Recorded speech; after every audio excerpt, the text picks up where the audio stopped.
네, 안녕하십니까. 오늘도 CS 혁신상과 이슈는 제가 계속 다루려고 합니다. 작년에 제가 아까 잠깐 들었는데 MWC 글로벌 어워드에서 대부분 대기업들이 받는 어워드 받으시고 또 미국 대통령 표창 바이든 거기다 CS2020 혁신상 수상까지 한 LBS 테크의 이시원 대표님 나와 계십니다. 안녕하세요, 대표님. 네, 안녕하십니까. 네, 시작하기 전에 얘기 좀 많이 나눴는데 네네네. 너무 이슈가 많던데. 열심히 하라는 채찍질로 알고 열심히 하고 있습니다.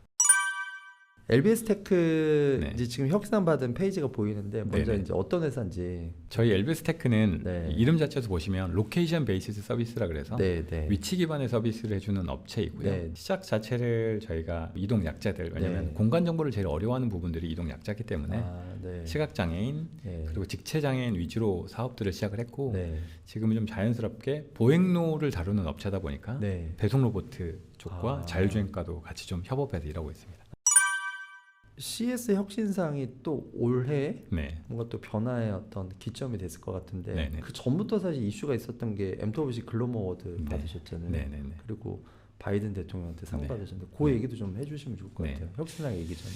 글로벌 어워드 같은 경우는 그때도 약간 이런 장애 쪽으로 저희가 했었고요. 네. 그때는 시각 장애인들의 내비게이션 중에 시각 장애인들이 정확한 위치가 되게 중요하거든요. 네. 보행의 안전이나 여러 네. 가지 면에서 해서 위치를 정확하게 측정할 수 있는 VPS 기술로 혁신상을 그때는 받았었고요. 네. 이 VPS 기술을 쓰려면 결론은 이 보행 환경을 지속적으로 촬영하고 수집하는 게 기술이기 네. 때문에 이제 그런 부분들 연동을 해서 저희가 어떻게 치교하는지 또는 어떻게 안내해 주는지를 받았다고 보시면 될 것 네. 같고 그때부터 저희가 멀티모달이라 그래서 네. 시각 장애인들한테 소리랑 진동 형태로 안내해주고 알려주는 것들을 네. 좀 이슈를 만들어서 제가 그때 어워드에서 수상을 했었습니다. 그때 이런 얘기했던 것 같아요. 이런 상을 준 것 자체가 어떻게 보면 조금 더 글로벌로 표준이 되거나 아니면 장애인들을 위한 기술이 이런 식으로 뭔가 유니콘이 될 수 있게끔 하는 시초가 될 수 있다고 생각을 해서 앞으로도 더 열심히 하겠습니다라고 그냥 얘기했던 걸로 기억합니다. 박수 많이 받으셨죠? 네, 그렇죠. 그때 당시에 우리나라의 기업들이 아무도 못 받았었어요. 삼성도 다 떨어지고 그래가지고. 진짜요? 네, 그래서 저희가 와 이게 우리한테도 뭔가 잘하라고 하는 거구나. 저희도 되게 놀랬기도 하고 감사하기도 하고. 처음에 낼 때야 당연히 받을 것 같지만 또 막상 내고 나면 그 부족함이 많이 느껴지잖아요. 그렇죠. 너무 쟁쟁한 데가 많으니까. 그래서 부족하겠구나 싶었는데 또 주셔서 이게 또 뭔가 바이든 대통령 네. 상 받으신 건 또 어떤?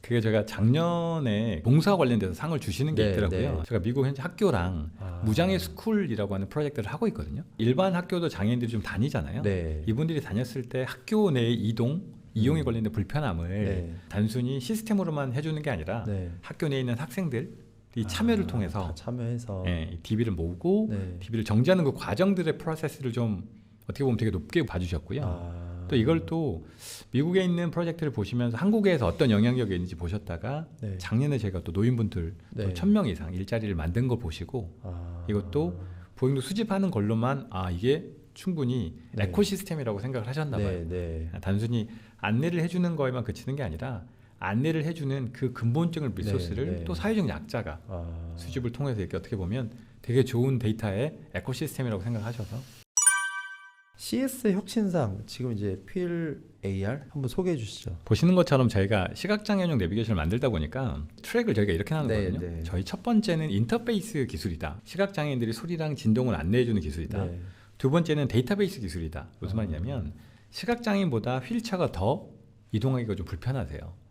그래요? 왜냐하면 시각장애인은 계단이 있어도 이렇게 올라가거든요. 네. 근데 휠체어는 계단이 있으면 아예 못 올라가 버리잖아요. 이동의 약자로 보면 오히려 휠체어가 좀 더 약자이긴 해요. 처음에 왜 이걸 안 했냐면 우리나라의 보행로에 표준이 없었었거든요. 네. 그러니까 자동차 도로는 거의 비슷하게 생겼잖아요. 그렇죠. 1차선, 2차선, 네, 3차선 네. 이름도 다 그렇게 불러지니. 네. 근데 보행로는 보행로를 부르는 이름도 그냥 보행로라고 퉁치는 네. 그리고 보행로의 정보가 공공에서도 실제로 만들기가 좀 어려운. 왜냐하면 또 보행로가 생각보다 이게 국가 소유보다 민간의 소유가 훨씬 많습니다. 여러 가지 좀 이슈가 있어서 저희가 보행로 표준을 만들기 위해선 일단은 수집하는 방법의 표준부터 시작하겠다 싶어서 2019년부터 이제 수집하는 방법들을 네, 표준화시켰고 다행히 그래도 이런 부분에 관련된 관심을 또 재단들 SK에 보면 행복나눔 재단이라고 네. 재단이랑 같이 만들면서 네. 여러 기관들이랑 이렇게 프로젝트를 진행을 해봤고요. 그러니까 이게 성공하다 보니 뭐 장애인 고용공단이나 이렇게 계속 네. 추가가 돼서 네. 데이터가 들어왔던 것 같습니다. 그래서 아. 저희는 시스템을 일단은 두 번째 페이스인 데이터가 전결이 되면 네. 그때 지체로 해주겠다라고 아. 마음을 먹어서 2019년부터 본격적으로 이제 휠체어 내비게이션을 사업을 했고요. 근데 휠체어 내비게이션은 아까 얘기했던 것처럼 시각 장애인이랑 약간의 차이가 시각 장애인들은 핸드폰을 생각보다 잘 쓰세요. 네, 네. 근데 휠체어 타신 분들은 생각보다는 지체 장애가 복합으로 오기 때문에 핸드폰을 잘 못 쓰는 케이스가 있어요. 그러니까 뭘 지도를 본다 그래도 네. 확대 축소 이런 게 잘 안 되세요. 그래서 그러면 이분들은 뭔가 지도 서비스를 할 때 보고 따라만 가게끔 하면 좋겠다 싶어서 네. 그럼 카메라 보고 따라가는 것처럼 네. 그냥 이렇게 다킹에다 꽂아놓고 네. 카메라 저 방향으로 가세요 그렇게 따라가는 네. 것만 하자라고 아. 그 기술을 만들었었고요. 네. 이 기술을 갖고 있는 또 하나의 문제점이 뭐냐면 위치 정확도가 되게 중요하더라고요. 네. 아까 말씀드렸던 그 VPS 원래 네. 시각 장애인한테 썼던 VPS 기술을 휠체어용으로 좀 바꾸면서 조금 더 가볍게 네. 만들었다가 장점이 될 것 같고요. 또 다른 하나는 도어투도어 서비스라 그래서 네. 결론은 휠체어는 목적지에 갈 수 있느냐 없느냐가 되게 중요하거든요. 제가 만약 휠체어를 탔으면 네. 대표님이 오늘 고생하셨으니까 뭐 맛있는 거 먹으러 가시죠 네. 라고 얘기할 수 있는데 네. 저도 가끔 그런 실수를 하는데 휠체어 타신 분들은 맛있는 걸 먹으러 갈 수 있는 게 아니라 갈 수 있는 데를 가고 아. 그 다음에 먹는 걸 선택하는 거거든요. 갈 수 있다는 건 이 접근성, 문이 갖고 있는 정보가 너무 중요하더라고요. 그래서 문의 정보를 동시에 제공한다라고 보시면 될 것 같아요. 그럼 그 내용으로 이제 혁신을 받으시죠. 맞습니다. 혁신 받고 나서 이제 CS를 가셨잖아요. 네네. CS에서는 좀 어떤 반응, 비즈니스 이슈, 성과 어떤 게 있었는지. 박람회나 이런 것들은 네. 오히려 상을 많이 받는다보다 상을 통해서 우리를 좀 알리는 계기가 네, 되는 맞아요. 거고 네. 이걸 통해서 POC나 네. 어떻게 보면 약간의 검증이 된 네. 거다 보니까 한 3번 설명해야 될 거 네. 2번만 설명하면 되니까 아. 그런 장점이 있다고 일단 이게 생각을 막 해서 인지하고 오신 분들이 많으니까 네네네네. 찾아서 오시니까. 맞습니다. 그런 부분 네. 장점이 있고 또 그걸 통해서 제가 또 어프로치하기가 좀 쉬우니까 네, 네. 뭐 POC를 해본다던가 네. 제안을 해본다던가 그런 면에서는 일단은 뭐 혁신상이 주는 메시지가 너무 많죠 저희한테. 준비하시는 과정에서는 네. 특별히 뭐 어떤 어려움이나 이런 건 없으셨죠? 그 원래는 미국이 저희한테 마지막 마켓이었거든요. 그러니까 미국보다는 저희는 오히려 유럽이나 네. 동남아 쪽의 마켓을 보고 유럽을 마지막으로 가는 네, 거에서 네, 일부러 네. 그래서 CS에 그렇게 관심이 없었는데 작년에 미국 대학이랑 연동하면서 네. 그래 이거 CS도 받아야겠다 네. 싶어서 일단 생각을 했고 이랬던 것 같습니다. 미국이 갖고 있었던 이 기술의 표준이나 기술의 지표 자체가 가는 방향이 워낙 인공지능 가다 네, 보니까 네. 저희가 갖고 있었던 것들이 단순히 인공지능이 아니라 네. 정말로 실현 가능한 아. 또는 정말 활용 가능한 정도의 인공지능이라고 그걸 보여주는 게 더 네. 저한테는 이슈여서 네. 그런 부분의 고민들이 저한테 좀 어려웠던 것 같습니다. CS에서 좀 만난 네. 비즈니스 미팅 중에 네. 좀 이슈될 만한 게 있었나요? 가서 해외 쪽 업체도 만나는 것도 중요하지만 국내에 너무 괜찮은 업체들이 많아서 저는 네. 오히려 국내 업체들이랑 네. 그런 서로를 이해하고 얘기하는 것만으로도 되게 의미가 있는 것 같고요. 아, 그리고 네. 해외 쪽은 아마 그 덕분에 이제 학교들 말고도 네. 주정부 기관들에서도 좀 와서 네. 해보자고 그래서 이제 그런 부분들을 제가 좀 제안을 좀 네. 하고 있거든요 지금. 아. 그런 것만으로도 저한테는 뭐 스타트업이 그래도 네. 이렇게 와서 물어보시는 것만으로 저한테 너무 아. 큰 기회이죠. 올해 조금 지금 빌드업하고 계신 아니면 네. 비즈니스 이슈 어떤 네. 계획이 있는지. 지금 영국에서 버밍엄시와 같이 이제 하고 있는 프로젝트가 있는데 이게 지금 보시는 것처럼 네. 저희가 생각할 때 지금 휠체어 내비게이션은 저희가 봤었을 때 POC 프로젝트이기도 하지만 더 큰 이슈는 바로 네. 자율주행이랑 연동이거든요. 그러니까 쉽게 말하면 이쪽에서도 보면 사람이 갈 수 있는 곳이랑 자동차만 갈 수 있는 곳이랑 이제 구분을 하기 시작을 해요. 아, 만약 우리나라 같은 경우는 명동에 교자만두에 휠체어 타신 분이 가고 싶어요. 그럼 자율주행 차를 탔어요. 그럼 그분이 교자만두 앞에서 못 내려주잖아요. 어디서 내려줘야 될까요? 교자만두가 있는 그 뭐 골목에 뭐 도로변 아니면 근처 어디? 그렇죠. 근데 근처 어디인데 우리는 그 어디에 내려줘야 될지 모르거든요. 왜냐면 네. 내려주면 그 내려준 지점에서 교자만두까지 갈 수 있느냐 없느냐는 아, 그건 또 모르네. 모르죠. 네. 그래서 저희가 이런 걸 MP라고 그러거든요. MP. 모빌리티 포인트라고. 아, 모빌리티 포인트. 네, 모빌리티가 모빌리티 갈 수 있는. 맞습니다. 모빌리티가 바뀔 때 이 사람이 시각장애인이냐 휠체어냐 일반인이냐에 따라서 내려주는 지점이 다 다릅니다. 그러니까 그걸 설계해 주는 걸 영국이랑 지금 하고 있고요. 그러다 보니까 결론은 자율주행이 도어투도어가 되려면 네. 저희한테 물어봐야 저희가 이슈를 내려줄 수 있겠죠. 그래서 자율주행 영역도 확장이 맞습니다. 가능하신 네, 거구나. 네, 네, 네. 저희가 자율주행 쪽 관련된 기업들은 대표님하고 또 협업을 하셔야 맞습니다. 되나요? 네. 어마어마한데. 결론은 자율주행이 진짜로 네. 정말로 자율주행이 정말 100%가 되려면 네. 그걸 우리가 라스트 마일 또는 네. 퍼스트 마일이라고 네. 하는데 네. 라스트 마일의 정보를 어떤 네. 표준과 어떤 체계로 만들어야 네. 자율주행과 붙일 수 있을까라고 보면 네. 저는 이게 MP라고 하는 개념이 있어야 된다고 생각하고요. 이 부분은 저희가 지금 또 카이스트 쪽의 상문 네. 쪽으로 국제 표준 ISO 표준으로 좀 만들어주는 거 저희랑 작업하고 네. 계셔가지고 네. 이번에 아마 영국에서 그런 사업들을 최종적으로 하고 버밍엄에서 이런 실제로 수익까지 만드는 프로젝트를 진행할 것 같습니다. 배송 로봇 사업을 하다가도 이런 생각이 드는데요. 배송 로봇가 지금은 그 지역적인 한계를 갖고 지역적으로 보통 이렇게 안내를 해주잖아요. 근데 그 배송 로봇가 만약에 다른 지역을 배송하게 되면 어떻게 될까요? 저는 배송 로봇도 그 무언가를 탈 수 있다고 생각했거든요. 그렇죠. 버스 타고 배송 로봇가 내려서 줄 수 있는 거잖아요.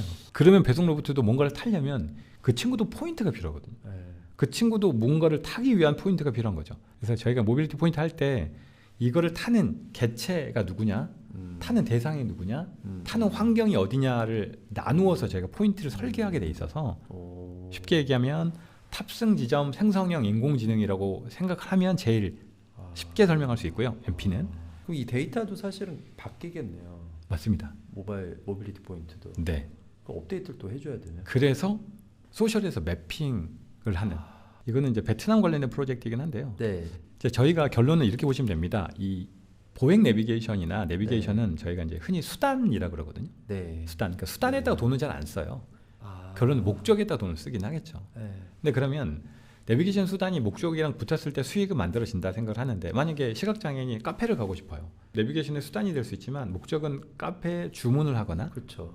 실제로 구입을 하는 거겠죠. 그렇죠. 그래서 그걸 붙여주는 거죠. 저희 어플리케이션에. 그래서 보시는 것처럼 GI 플러스의 플러스는 주문 결제가 될 수 있게끔 하는 네, 시스템이라고 네, 보시면 될 것 같고요. 네. 그래서 보면 매장에 관련된 정보들도 당연히 기본적으로 제공을 네, 하고요. 뭐 네. 입구가 어떻게 있다 이런 네. 것도 제공을 하고 네. 매장에서 파는 식음, 음료들 로케이션, 디렉션, 네. 가격. 뭐 이런 것들도 다 네. 제공을 해서 네. 그분이 원하면 매장에 주문을 하고 결제까지 연동을 해서 실제로 매장에서는 그냥 준비하고 있다가 음성과 진동으로 알려주는 맞습니다. 거죠. 네. 아까 음성과 말씀. 진동만으로 주문 네, 결제가 네. 끝나고요.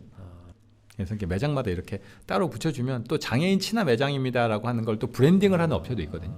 우리가 이렇게 하시는 분들도 있고. 네네네 이렇게 좀 해드리고 네. 입구에 또 저희가 따로 설치도 해드리고 네. 이거 내부에 이제 교육인데 네. 이거는 저희가 세종시에서도 똑같은 프로젝트를 했었는데요. 네. 제가 이 사업을 왜 하게 됐냐면 우리나라 그 규제 샌드 사업이 규제 저희가 샌드박스. 네, 맞아요. 저희가 2019년에 저희가 1호거든요. 규제 샌드 그래요? 1호. 뭘로 이루냐면 시각 장애인들에게 입구 정보를 주는 게 불법입니다.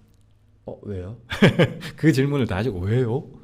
이 보행로가 아니라 이 건물은 네. 건물의 그 입구는 건물 주로 보면 재산권의 침해에 해당된대요. 그래서 원래 그거를 주면 안 되는 거였는데 제가 규제 샌드로 그런 규제가 있는지 아무도 모르셨더라고요. 그래서 저희가 그걸 신청을 했고 제가 승인 1호 기업입니다. 그런 부분은 저희가 또 좀 해서 결론이 이러거든요. 입구라는 게 단순히 접근성의 정보뿐만이 아니라 이동을 하고 입구를 지나치는 순간 이용으로 바뀝니다. 결론은 매장을 들어갈 수도 네, 있고 네, 건물 네. 접근할 수 있는 거잖아요. 네. 그래서 입구가 주는 저는 메시지가 되게 컸거든요. 입구의 정보를 줄 수 있다. 그래서 그걸 통해서 우리가 이렇게 주문 결제나 이렇게 연동할 수 있다고 생각을 해서 이런 식으로 지금 여기서는 저희가 VPS를 따로 쓰진 않았고요. 네. 혹시 근처 가면 이렇게 입구 위에 저희가 이제 음향, 알려주는. 이렇게 음성 유도기라 그래서 유도를 네. 해주면 입구가 어떻게 생겼는지 미닫인지 여닫인지 이것도 제가 왜 만들었냐면 시각장애인 분들 중에 가끔은 저시력인데 지팡이를 안 짚고 다니시는 분들도 있으세요. 그래도 그냥 이렇게 대충 감으로 가시는 거예요. 네. 맨날 가는 곳이니까. 네. 근데 그러다가 편의점 같은 데 앞에서 좀 약간 서성거리세요. 근데 이게 네. 누르는 문 같은데 이게 누르는지 뭔지 모르고 앞에서 막 서성거리시다가 조심스럽지. 뒤에서 사람 오면 그냥 훅 가고 이런 케이스가 있거든요. 그런 부분들을 제가 조금 해소하고자 입구부터 시작해서 저렇게 좀 전체적으로 정리해드리는 거고요. 재미있는 건 베트남에서는 우리나라는 카페밖에 안 했는데 네. 베트남에서는 실제로 슈퍼마켓, 편의점, 네. 그다음에 미용실, 헬스클럽도 저는 시각장애인이 헬스클럽 다니는지 네.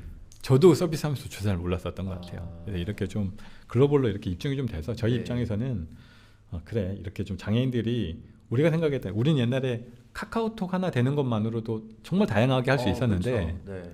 오히려 내가 갖고 있던 서비스를 가지고 이분들이 다양성을 더 만들어 주셔서 저 입장에서는 네. 그래 이게 될 수 있구나라는 확신이 들어서 계속 하고 있습니다. 결론은 이제 이런 것들이 다 대부분 저는 이제 하나라고 생각하는데 어떤 분들이 저한테 그러시더라고요. 제가 이제 이런 사업을 하다가 2020년에 이 보행로의 정보에 대해서 크게 이슈가 한번 생겼던 게 이제 행정안전부 프로젝트 네, 때문에 이슈가 네. 생겼는데 새로운 주소라는 새로운 개념들을 좀 이제 만들고 계세요. 네. 이제 입체 주소라고 네. 얘기를 하는데요. 기존에 있었던 집원에서 도로명으로 넘어가고 네. 도로명 주소 갖고 있는 한계를 입체 주소라는 새로운 개념으로 정리하시는데 특히 입구를 네. 주소화시키고 싶으셨어요. 입구에 주소를 붙이고 싶었는데 그때의 명분은 배송 로봇가 이해할 수 있는 입구를 만들자 였고 네. 배송 로봇은 입구를 주면 그쪽으로 안내를 해주면 되는 네. 거니까. 근데 이제 이게 아시겠지만 또 집원에서 도로명 주소 만들고 입체 주소까지 만들면 주소가 3개 되는 거잖아요. 네. 네. 크게 이렇게 좋아 보이진 않아서 아. 근데 저희한테 오셨을 때 저는 배송 로봇보다 네. 장애인들이 접근할 수 있게끔 하는 장애인들도 이해할 수 있게끔 하는 주소면 오히려 더 명분은 좀 있을 것 같아서 저희가 이제 그 구조나 이런 것들을 좀 또 모아놨던 게 있다 보니까 네. 예를 들어서 뭐 이런 거죠. 문이 어떻게 생겼는지 네. 접근할 때 턱은 있는지 네. 계단은 있는지 경사도는 있는지 이런 것들을 좀 정리하면 도어투도어라 그래서 딱 찍으면 여기 갈 수 있는 문에서 네, 갈 수 있는 네, 문까지 안내해 주거든요. 이런 것들을 저희가 서비스를 하고 있고 네. 그런 것들이 저희가 갖고 있는 뭐 차별화가 아닌가 싶습니다. 그냥 궁금한 게 네. 한국은 약자와 동행하는 이 순위로 보면 전 세계 어느 정도 정책은 나쁘지 않습니다. 이런 수준이라는 설명을 좀 드리면 좋겠네요. 우리나라에서 그 저상버스 네. 도입률이 상당히 높습니다. 결론은 아침 8시에서 11시 그리고 퇴근하는 시간 예를 들어서 뭐 5시에서 7시까지 실제 휠체어 타시고 저상버스를 이용하신 분들의 거의 못 퍼센테이지가 봤어요. 0%. 타는 거 자체 부담스러워하죠. 맞습니다. 네. 타면 뒤에서 네. 지금 이 시간에 네. 욕을 네. 그런 거. 그러니까 이게 네. 시설보다는 인식의 변화가 좀 필요하다고 생각을 해요. 네. 그런 면에서는 조금 저희가 좀 안타깝긴 하죠. 아. 네, 저희가 나름 그래서 좀 해보고 있는 건 보행로를 장애물을 수집하는 거, 네. 문을 사진을 찍어보는 거. 이제까지 한 번도 이 문이 장애인이 들어가도 되나를 고민하지 고민한 적이 않으시다가 없죠. 갑자기 사진을 이거 찍어 오시면 그러면 그럴 것 같아. 갑자기 인식이 바뀌시고 네. 야 이걸 이렇게 하는 거구나라고 네. 바뀌시니 저는 그런 것들도 저희가 하는 네. 하나의 조금 뭔가 캠페인 같은 네. 그런 느낌이라고 생각을 하는 거죠. 이게 뭐 약자라는 말, 보행약 네. 이게 단어가 맞는지는 잘 모르겠어요. 네, 네, 그 네. 표현 자체가 네, 다 동일한 네, 사람인데 오늘 좀 생각을 많이 하는 좀 그런 시간이 됐던 것 같습니다. 네. 보행이라고 하는 공간 정보를 제일 잘 다루는 네. 업체라고 보시면 될 것 같고요. 네. 그 보행로 위에 올라가는 수많은 네. 대상들, 네. 시각장애인, 네. 지체장애인, 그리고 배송 로봇, 네. 그리고 마지막에는 뭐 자율주행을 또 타는 사람들까지 아마 네. 그 보행로 위에 나오는 정보들을 다루는 네. 그래도 네. 가장 실용 가능한 데이터를 수집하는 업체다라고 보시면 제일 좋을 것 같습니다. 자율주행 모빌리티 영역의 혁신을 주도하는 LBS 테크 화이팅! 감사합니다. 감사합니다. 네.